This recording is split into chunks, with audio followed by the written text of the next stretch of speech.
ឥឡូវហ្នឹងគឺអត់មានមនុស្សនៅក្នុងហ្នឹងទេប៉ុន្តែគឺវាអាចអូតូផាក់ទេថ្ងៃនេះមកដល់ក្រុមហ៊ុនឡានប៉ៅជន់កម្ពុជាហ្មងសឹងតែអត់ជឿណាឡានតម្លៃតែ20000ជាងឯងប៉ុន្តែ option នៅខាងក្នុងគឺទំនើបខ្លាំងមែនតើហ្មងប៉ៅជន់គឺជាបច្ចេកវិទ្យាដ៏ឆ្លាតវៃបើគុណភាពវិញគឺកូនកាត់អាមេរិកហ្មងនេះគឺជាសោឡានរបស់ប៉ៅជន់ Cloud ឡានដែលខ្ញុំពងជិះណាមកគឺស្អាតមែនតើហ្មងហើយឥឡូវនេះខ្ញុំធ្វើការសាក់ជាមួយនឹងការអូតូ parking ចង់ថាវាលយមិនខ្លះដោយសារតែឡាននេះបើសិនជាយើងដាក់ខ្សែក្បាត់ទេគឺវាអត់ទៅមុខគេអ្នកគ្នាអញ្ចឹងគឺសុខភាពហ្មង parking ឃើញនេះអ្នកគ្នាខ្ញុំចង់ចតនៅខាងkiaនេះអញ្ចឹងខ្ញុំគ្រាន់ចុចអាកន្លែងប៊ូតុង auto parking នេះមកខ្ញុំចង់ដូរមកខាងនេះវិញនេះអ្នកគ្នាឃើញអត់គឺវាចេញកន្លែងហ្នឹងហើយអញ្ចឹងខ្ញុំត្រូវការចុច P កន្លែងនេះ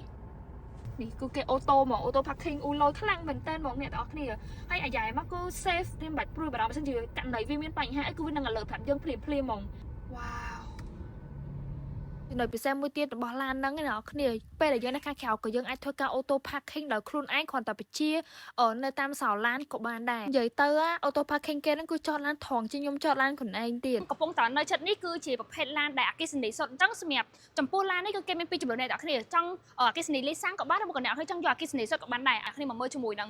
រចនាប័ទ្មរបស់ឡានហ្នឹងគឺថាវាស្អាតប៉ុណ្ណាអីប៉ុណ្ណាតាមនេះខ្ញុំចង់អ្នកគ្នាដឹងមែនតើហ្មងចំពោះឡាននេះគឺជិះរហូតដល់500គីឡូទៅដល់600គីឡូអញ្ចឹងបើសិនជាយើងសាកកន្លះម៉ោងគឺវាអាចបានរហូតដល់30%រហូតដល់80%អ្នកគ្នាមើលជាមួយនឹងមុខងារ V2L អ្នកគ្នាដែលមុខងារហ្នឹងគឺអ្នកទាំងគ្នាស្រួលមែនតើហ្មងចង់ដាំបាយក៏បានចង់សាកថ្មអីក៏បាននេះគឺគេមានរូបភាពភ្លើងអ្នកគ្នាស្រួលមែនតើហ្មងមានអារម្មណ៍ថា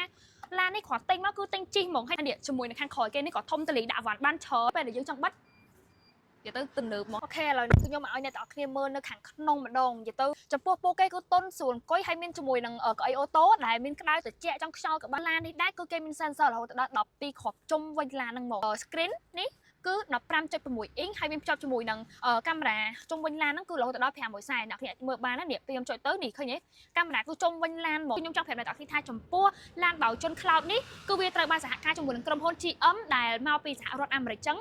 គឺអ្នកគ្នាមិនបាច់ភ័យព្រួយបារម្ភទៅជាមួយនឹងគុណភាពហើយជាមួយសុវត្ថិភាពទេគឺធានាជូនអ្នកទាំងអស់គ្នាហ្មងពលរដ្ឋយន្តបៅជន់នេះគឺត្រូវបាននាំចូលផ្ដាច់មុខដោយក្រុមហ៊ុន SNKA Cambodia អញ្ចឹងបើសិនអ្នកគ្នាចង់ដឹងព័ត៌មានបន្ថែមទៅជាមួយនឹងឡានគឺអាចធ្វើការទំនាក់ទំនងទៅកាន់ Facebook Page បៅជន់ Cambodia បានបាយបច្ចេកវិទ្យាដ៏ឆ្លាតវៃគុណភាពកូនកាត់អាមេរិក